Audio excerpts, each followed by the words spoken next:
bazénu.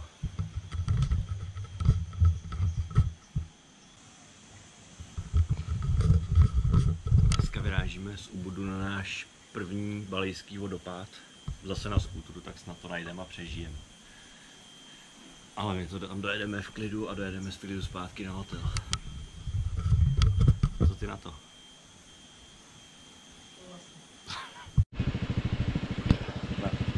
Susut a Abuan.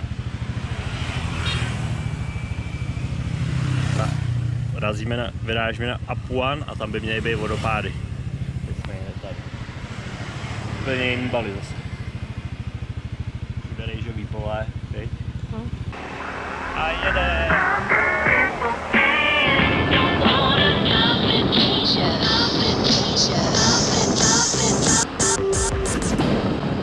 Pak tady asi vaří, já bych řekl, že rejži.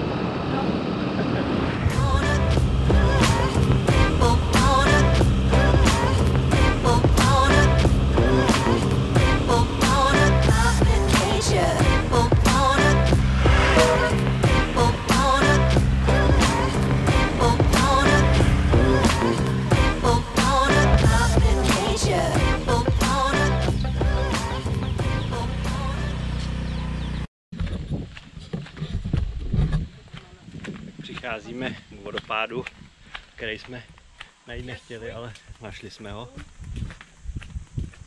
Takže uvidíme, jak bude vypadat a doufám, že bude lepší než ty předchozí, že to bude nejlepší vodopád, na kterém jsme byli.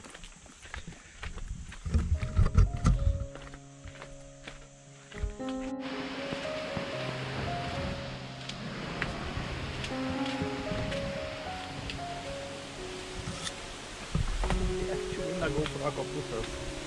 Vždycky natáčím po schodech.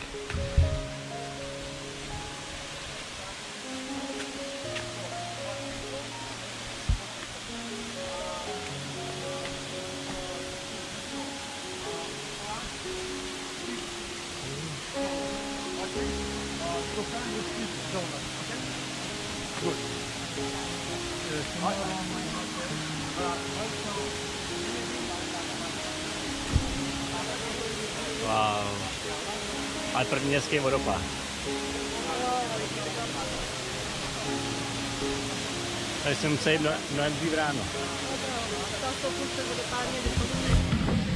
Moc hezký vodopád. Ještě musím zjistit, jak se jmenuje. Už vím. Tibumana Waterfall.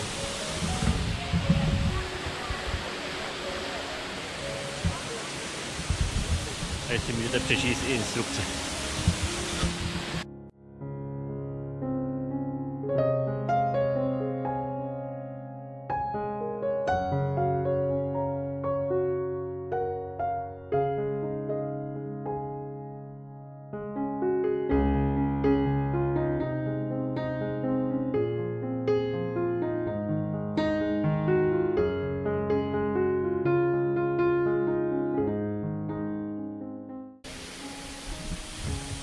Dokázali jsme to. Našli jsme hezký vodopád. Konečně jsme našli hezký vodopád, který stal za návštěvu. Teď si dáme ještě další. Yes. Další vodopád, Taman Sari Waterfall. Uvidíme, jestli bude lepší. Máme s čím srovnávat. Hello.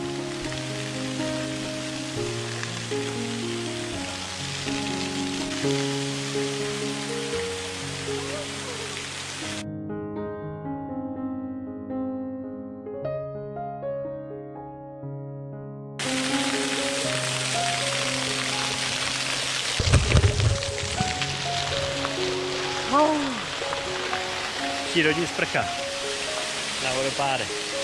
Taman Sari.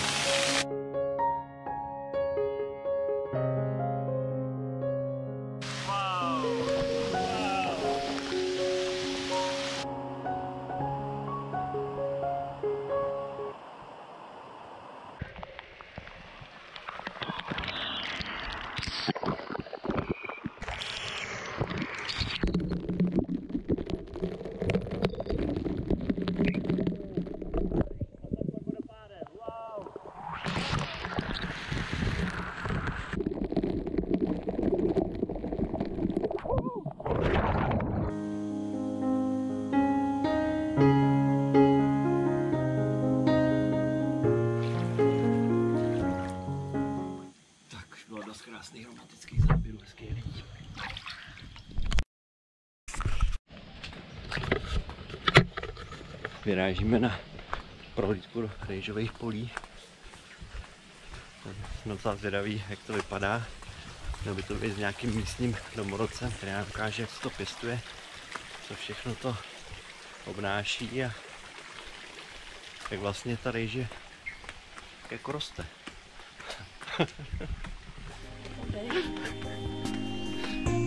A uvidíme.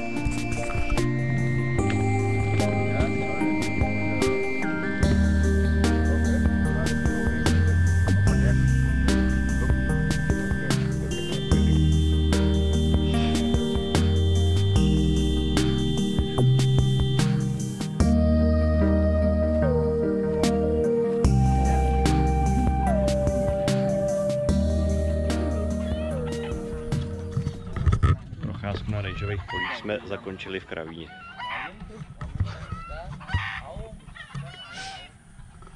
Viď? Tak máme po procházce na rejžových polích, bylo to takový, šlo to. No a teď si dáváme poslední snídani z Ubudu. A ve 12 vyrážíme směr Nusa Dua. Si vyrážíme lehnout na pláž v Nusa Dua. A že tady je hezká, ale je to tady trochu nudné. Pak uvidíme, co dneska potkáme.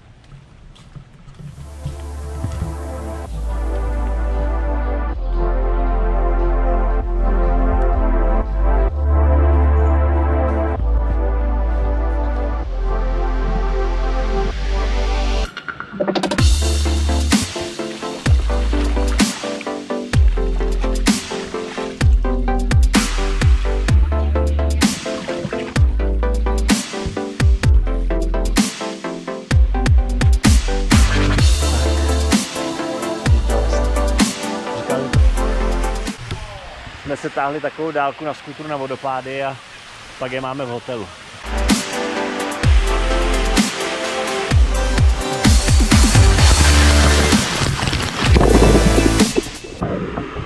Za vodopádem je Barcelona.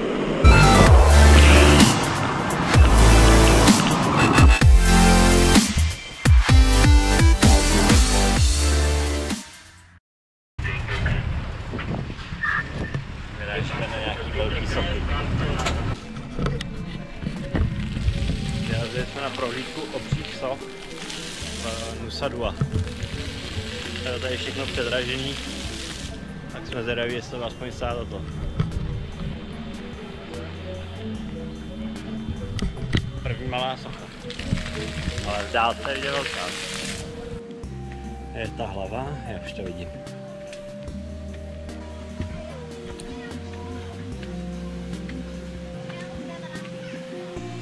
Je velká hlava s tělem.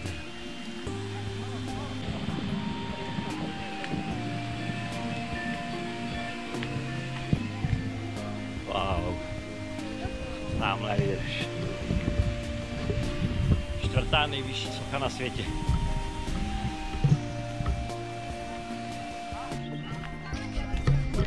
Nevím, jestli je na videu vidět, jak je to velký, ale je to fakt sakra velký. To jsem nečekal, takovouhle obří sochu další.